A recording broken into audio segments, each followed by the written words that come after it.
We're killing each other by creating startlingly realistic images of violence and killing. Look at some of the movies that we're watching, and we call this entertainment. Or worse yet, we call it games. We try to solve violence with violence, solve anger with anger, murder with murder. We are a self-destructive species. Whether we're willing to acknowledge it or not, humanity is a self-destructive species. That is, we are killing ourselves and killing each other, and we can't find a way to stop it. We don't seem, as I was told in conversations with God, we can't even find a way to stop from killing each other and from killing ourselves. Much less, the smaller goals. Can we just get along? Can we find a little happiness and peace and joy in our life? But forget about those goals. We can't even stop killing each other. And we're doing it in 1,000 ways all the time. We're poisoning ourselves and each other by the way we treat the environment. And we can't even admit it. Half of us can't even, oh, Neil, don't start with the environment stuff. But we're poisoning our rivers and our streams and the air and the ground, and we can't, as a species, even admit it, much less stop it. We're sentencing thousands to death by the way we make modern medicine and modern medical miracles available only to the well-to-do. Millions of people can't even have access to the medicines or to the procedures that extend life on this planet. We're killing ourselves by the way we feed ourselves. Watch what you're putting into your own body. You're killing yourself, and we don't seem actually to care. It's like, oh, Neil, don't start with that now. But we're killing ourselves. We're cutting our lives short, for sure, by the way we're feeding ourselves, or not feeding some of us, by the way we're not feeding some of us. I don't know whether you're aware of it or not, but statistics from the United Nations and other agencies like that tell us that 656 children die on this planet every hour from starvation. Yeah, you heard that right. I didn't say every week or every day, every hour. 656 children die of starvation because of the way we're not feeding ourselves. We can't even get food to them. We're killing ourselves by the way we sell certain substances, like tobacco or street drugs. And we sell that stuff knowing that it is killing us to buy it and use it. We're a self-destructive species. Only a very young species, immature, would do something that they know in advance is not good for them. We're killing ourselves by the way we use assault weapons, assault rifles, easily obtainable by children, 18 years old. I mean, you can't get certain prescriptions at that age. But you can buy an assault rifle. You don't have to register it. You don't have to let anybody know you got it. You can buy as many as you want. You can have 10 of them if you want, like some people do. So you can get in there and kill as many people as fast as possible. And we do that in this world.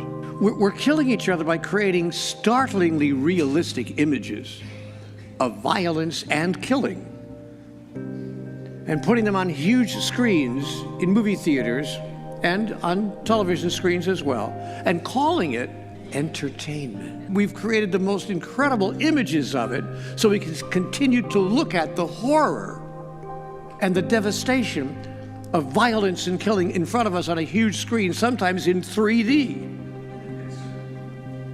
And we call it entertainment, or worse yet, we call it games. And we put our children at the ages 6, 7, 8, and 9 in front of. Are you guys really playing? Oh, Neil, it's just a game. It's just a game until I get an actual rifle in my hand and go to high school just a few years later. And we wonder, where did they get such an idea?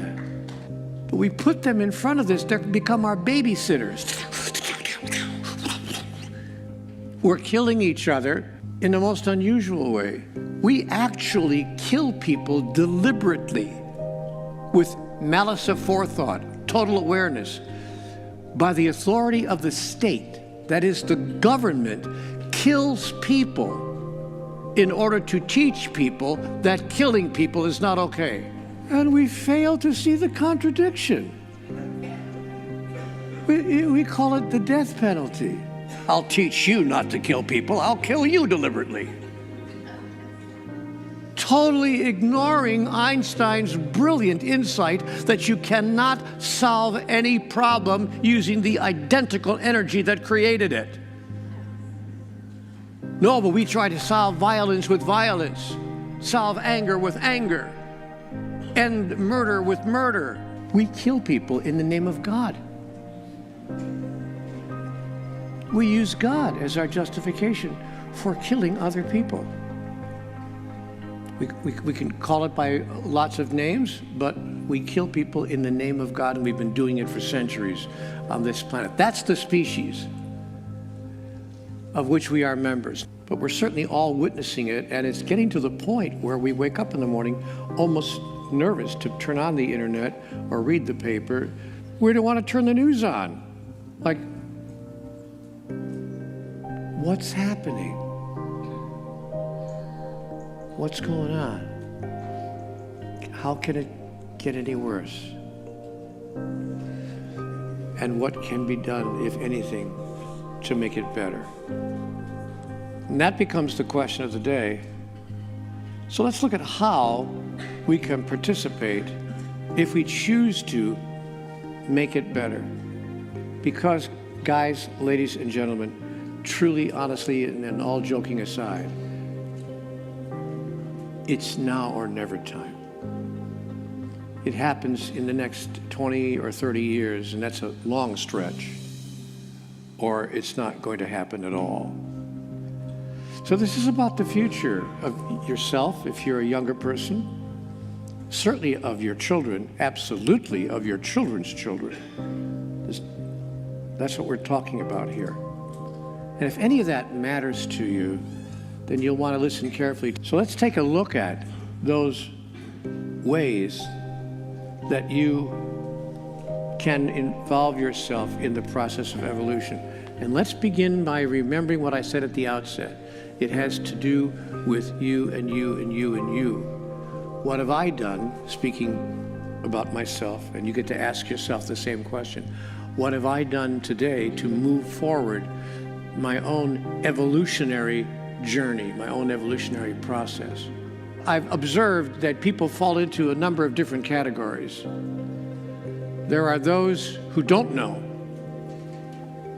and they don't know that they don't know. They are innocent, like children. Nurture them. There are those who don't know, but they are willing to know. They are students. Teach them. Then there are those who don't know, but they think that they know. They are dangerous. Avoid them. Then there are those who know, but who don't know that they know. They are illusory, living in the dilemma of their own illusions. They're asleep. Wake them. Then there are those who know and who know that they know. These are the cognoscenti, those who know. Don't follow them blindly, but listen very carefully to what they have to say, because they may just remind you and others as well who have temporarily forgotten that they know.